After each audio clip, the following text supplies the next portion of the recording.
And we are back, and we are in the house with the great, the legendary, always good looking, always fit, doesn't need a haircut, COVID-free, Sean Kanan. Sean, thank you so much to be on the show. Hey, We miss you guys, so much. thanks so much for having me. That was a hell of an intro. Thank you.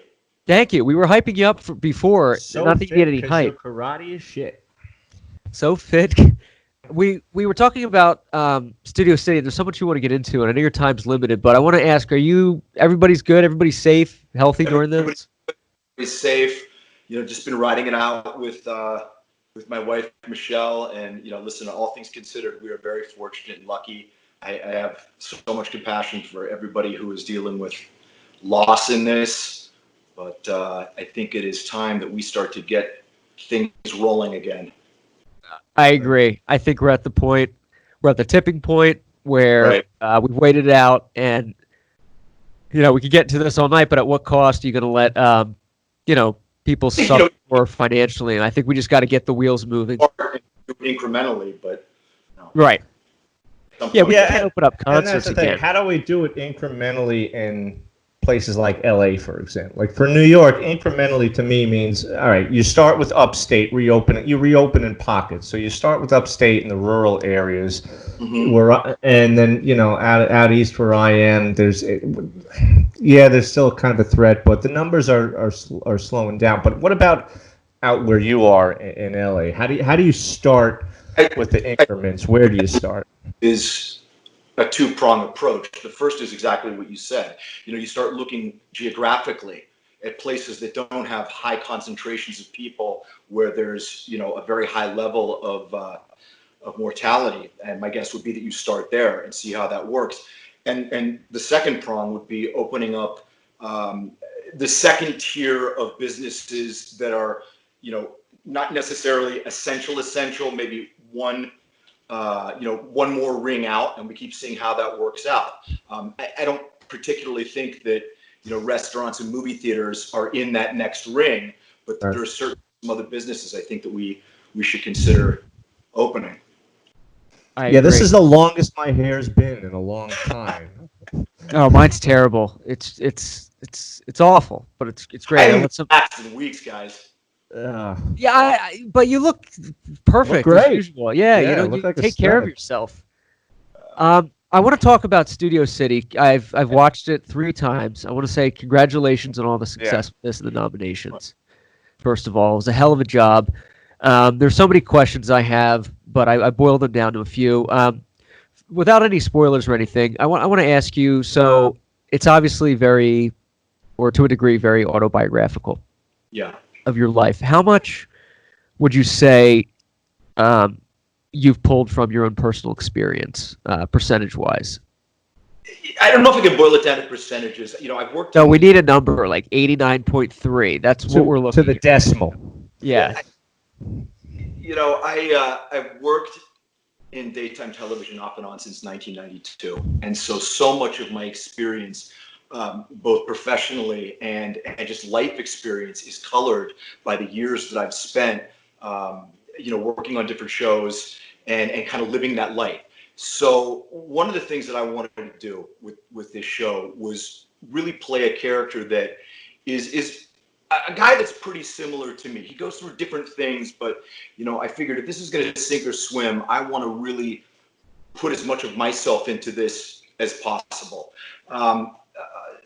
A lot of the experiences that my character goes through on the show are not things that have directly happened to me, but they're things that have happened to either people I know, things that I've loosely gone through. So I'd say there's quite a bit of me in this.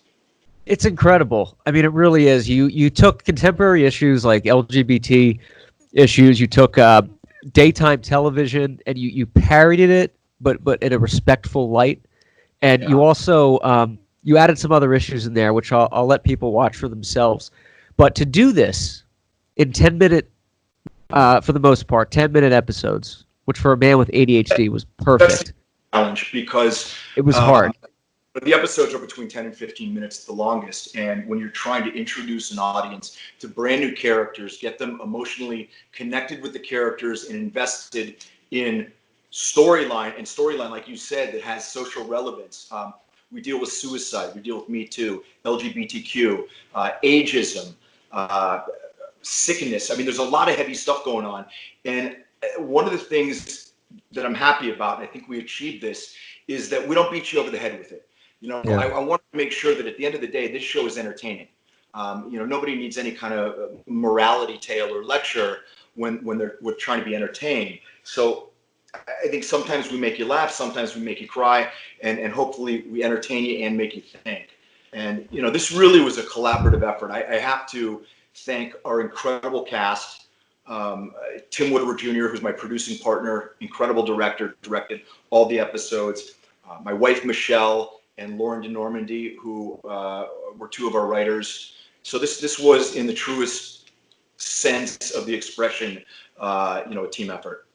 It's amazing. Sean, do you see a future in daytime television? It's interesting you talk about sink or swim, and I say for all intents and purposes, you definitely swam far, because a lot of the competitors, if that's the word out there, the other networks lost a lot of programs. Like Guy is off the air, right, as the world turns. They all sank. Well, here's the thing. I think gone are the days when the primary mode for watching television is the whole family comes to the couch Thursday night at 8 to watch Cheers or whatever, like when we were growing up. I mean, people watch what they want to watch, when they want to watch it, and on the devices that they want to watch it. So one of the things that I really like about Studio City and this short form format is that it's very digestible. I mean, you can watch the entire first 6 episodes in 90 minutes. You can watch each individual episodes on a lunch hour, waiting for a bus, on your phone, on your iPad. And I think we grew up, our generation, and certainly the one after us, we're kind of like a soundbite generation, a soundbite society. Right. I mean, people want definitely quick, and they want it when they want it. And again, I go back to that was one of the challenges with this, but it's also one of the upsides is that, people can take an hour and a half, watch our whole first season, and decide if they're buying in. And now we've got ourselves, a new viewer for the show. But how do we direct people back to that couch? Because I've bitched and moaned about this on the program before. I live among the streaming zombies who all over New York City are on the trains walking, like this, and you're going to shove them out of your way. They can't take a break for 2 But they have to watch Netflix. How do we get them back to the couch? I think those days are done. Guys, like I said, I think a lot of the soap operas, the 4 remaining ones that are on television right now, if I had to be brutally honest, I don't know that if they were all starting out as new shows today, utilizing sort of the classic television paradigm of we're on every day at 12 o'clock and you've got to be physically in front of a television to watch it. I don't know if they'd succeed. I think the reason that the ones that are still on are continuing, if not to thrive, at least to survive, because they've taken years of building up an audience that is invested in the characters and the stories that they've told. And that's why people will continue to watch those. I agree with you. Yeah, I feel the same way. If a show like The Simpsons came out today, it would flop. It's because it's been around for so long, it's got to build a network. Maybe that's typical with that. I have to ask you about Studio City. So it's a great cast. It's really tremendous casting. You've woven everything together, which isn't easy to do, and it really works. You mentioned at the screening I attended, this was a labor of love that was in development for some time here. You envisioned this project of yours way back when? Are we talking like 20 years, or what was the inception of this? This, the genesis of this was probably 15 years ago. Okay. And it's projects, that I've worked on, I've put away, I've taken out, and through the right series of professional relationships and just some real good timing and probably a little bit of luck, the opportunity to get it made surfaced. I am incredibly grateful to my partner, Tim Woodward Jr. Tim is a feature film director. I've done 2 films with him. I did a gangster film called Gangsterland with him, and then I did Beyond the Law, Seagal, and DMX. And my wife and I were talking to Tim, and we said, hey, listen, what would you think about, possibly doing a digital show? And since Tim works primarily in film, I think the idea of TV was interesting to him. And to his credit, he said, look, I'll read it. If I like it, I'll do it. I mean, who says that? And he read it, he liked Amazing. it, and we did it. So and the way you pulled it off too, it's beautifully shot. Some scenes are shot like daytime television, and then other scenes. Your director of photography, the name escapes me at the moment. It's Pablo Diaz, and he is killed it. He's Tim's director of photography for all of his Nailed films. it. Nailed it. Really great things is that it has a more cinematic look to it than a lot of times digital shows tend to look. I think they're kind of homogenous. They sort of have a very similar look to all of them, and this definitely has more of a film look to it. Yeah, it does, and it works. It works very well. And watching it, Patrika Darbo, the other cast members that you mentioned, was it easy to get all? Because I know everybody here is for the most part a working actor, and scheduling that's got to be a hard thing to balance to get all that scheduling. Scheduling is always the toughest. Yeah. Tristan is was on 2 shows at the same time. Everybody's working. Right.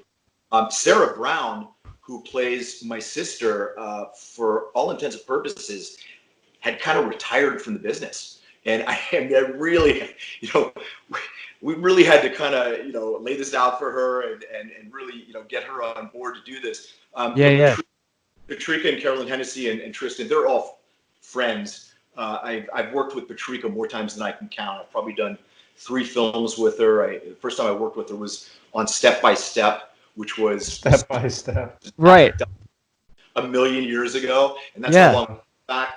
And they're all really good friends. They're all tremendous actors, and this isn't a show specifically for soap opera fans, even though there are actors from daytime that they'll recognize. But I have to say, we shot all 6 episodes in 5 days.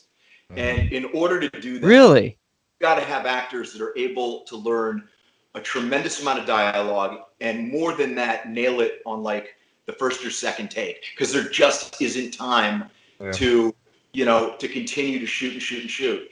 And in one instance, Tristan Rogers showed up, and we gave him a 1.5-page scene. And he didn't expect it. He just said, all right, leave me alone for a while. And, he studied it and just knocked it out of the park. So that's great. That's what you want to hear.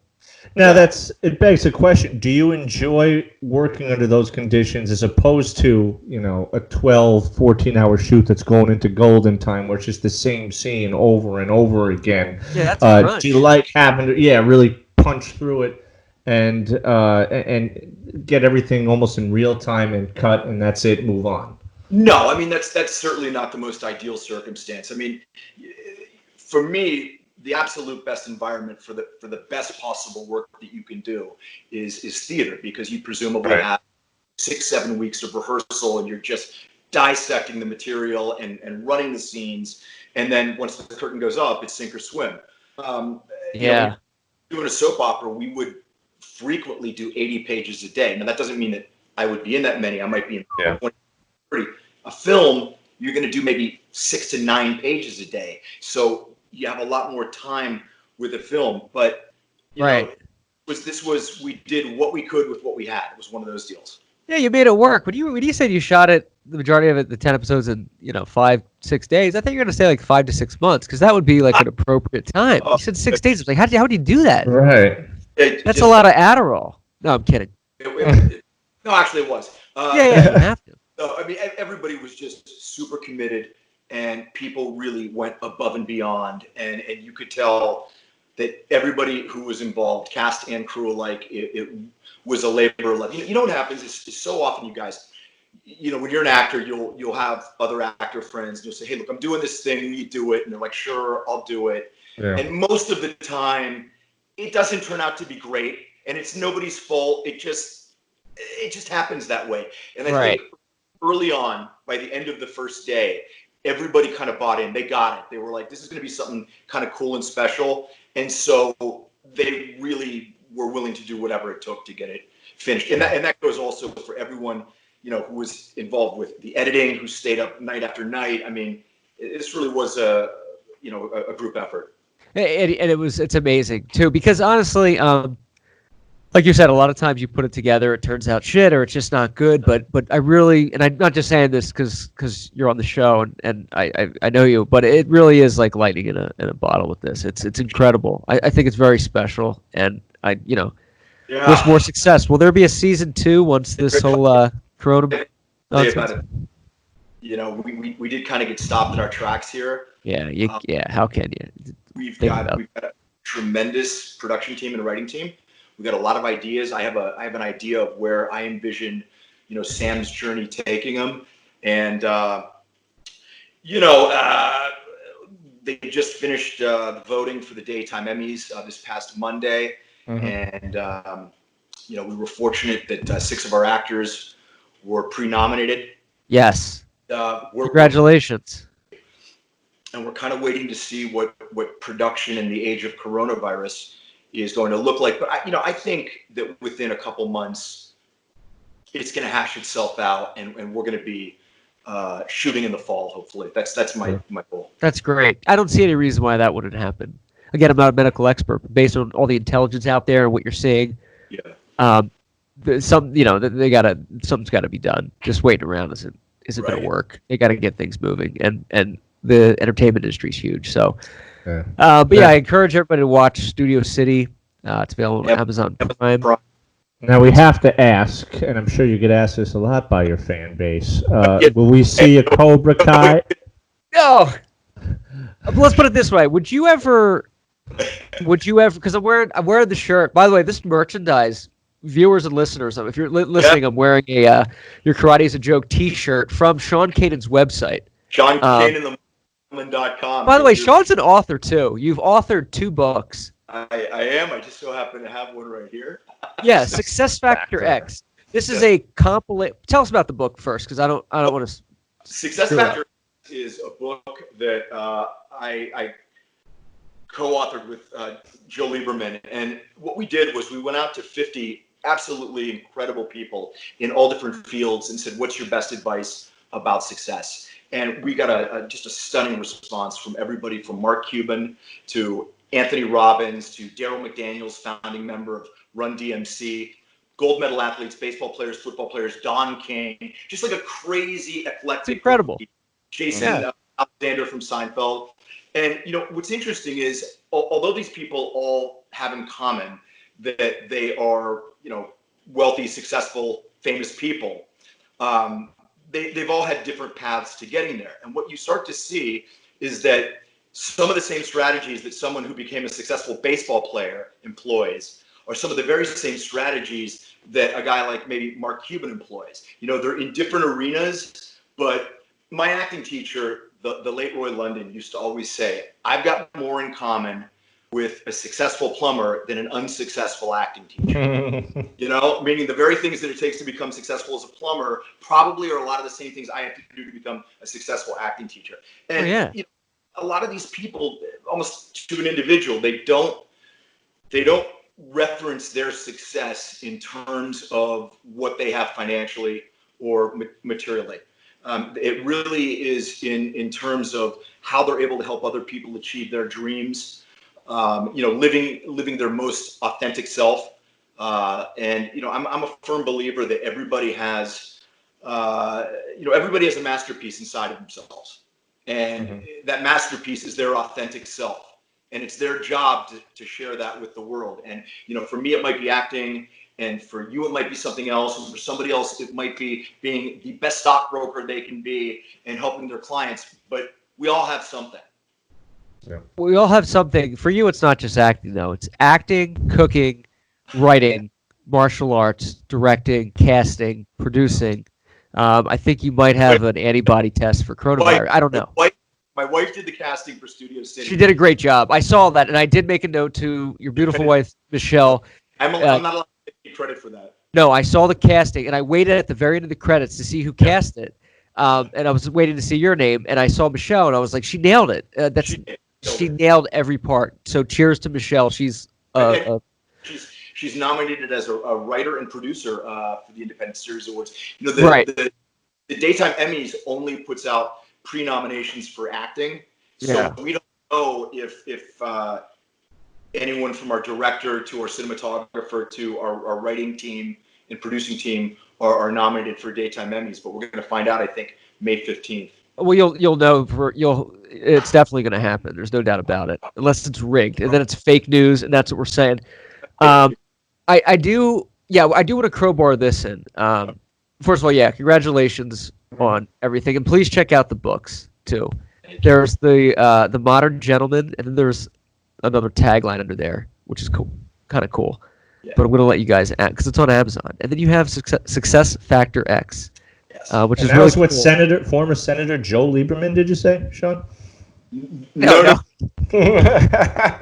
Joel, he's shaky. So we got to ask the obvious that we brought up. So Mike Barnes in Karate Kid 3, this is why he's such a special villain. And you get this all the time, I know, but he's the only one that is really believable that scares you.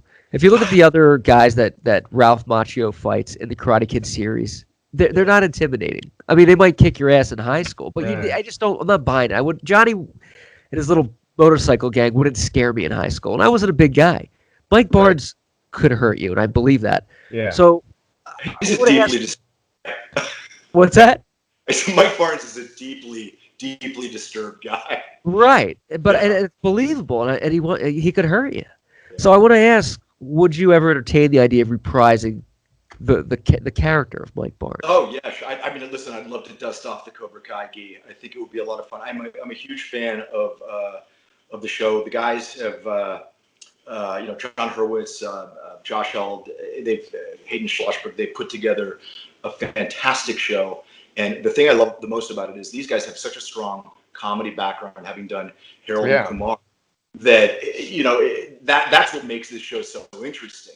And for me, I get asked all the time, would Mike Barnes ever make an appearance on the show? And I say never say never. I have had communication with the producers, and I think they're big fans of the original films and want to put as many of the characters into it as will fit organically. For me, I wonder what became of Mike Barnes. I mean, did he wind up going to prison, or did he maybe wind up going to the military and get straightened out and turned out to not be such a bad guy? I have a theory on Mike Barnes. Here's my theory about what happened to him. Okay.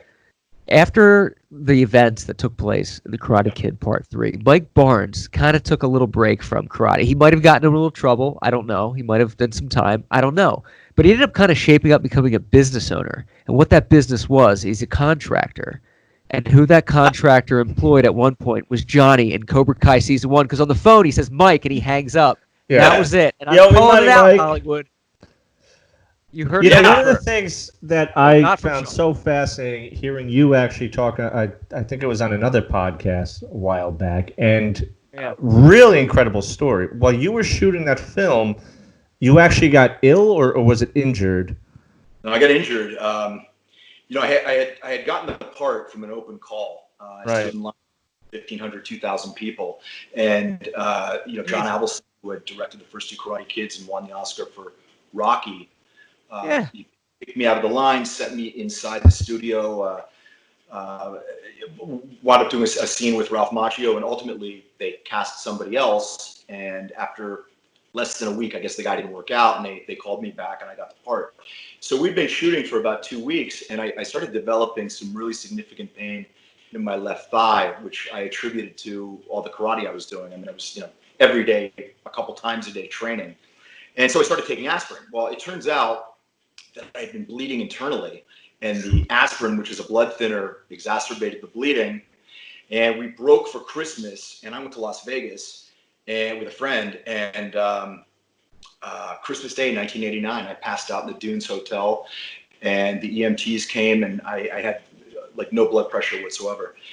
And they took me to Humana Sunrise Hospital and said, listen, we're gonna have to operate on you. And I said, okay, what, Monday? And they said, no, in 15 minutes. And they said, they made me sign a piece of paper that said I acknowledged that they didn't know if they could save my life. And it was the single scariest. Jesus. That's incredible. So my parents could only get one ticket because they're on the East Coast. That's all that was available. So my dad flew out, and when I was in the OR, I come from a family of doctors, and I said to the surgeon before he put me under, I said, listen, whatever you do, please, if you can, resect my abdominal muscles, don't cut through them. Because I knew if they cut through them, I was out of the movie. You know, that it just takes. Wow. You had the mind. Yeah. I was in a recovery room with about a 15-inch scar, which I still have. Had staples all up and down my stomach. And I got a call from the studio, and, you know, there wasn't a whole lot of, hey, how are you? How you feeling? Flowers. It was, you know, you need to get back to work in about 8 days, or we're going to recast. And they were going to cast Bruce Lee's son, Brandon Lee. Oh my God! The movie would have sucked without you. Imagine that. Dude, that's crazy. That is crazy. So what happened was. No wonder you were pissed in the movie. It sounds like something the Army would say, though. Yeah, just get back out there. First day, I got out of the bed and I could walk over to my bathroom in my room. And the next day, I left the room and I could walk around the entire hospital floor one time. And the day after that, I could walk around 3 times. And the day after that, I had them discharge me against medical advice. And they had just enough of me on camera from those 2 weeks where they said, okay, here's what we're going to do. We're going to shoot you in close-ups, and we're going to have a stuntman do all the karate. And that really kind of hit me because, I mean, I trained so hard, and I've been training since I was 13 years old. So they put me with a guy from the LA Rams, the first time the Rams were there. And his name was Kyle Borland. He was a lineman. And again, the same deal. First day I could do a couple sit-ups, and the next day I could do like 20 sit-ups. And by the end of the week I was doing like hundreds of sit-ups. And long story longer, I wound up doing every one of my own stunts in the Karate Kid 3, with the exception of one, where Mike Barnes and his Hitler Youth buddies are spinning around in a convertible out of Miyagi's. That was all your own stunts then. The car goes across the train tracks. I said, there's no way that I almost died and fought my way back to get run over by a train. So I said, you let the stuntman do that one. I mean, just from an insurance standpoint, to let you return to the set after that is insane. I'm glad they did, because that movie wouldn't have been the same without you. What a suck.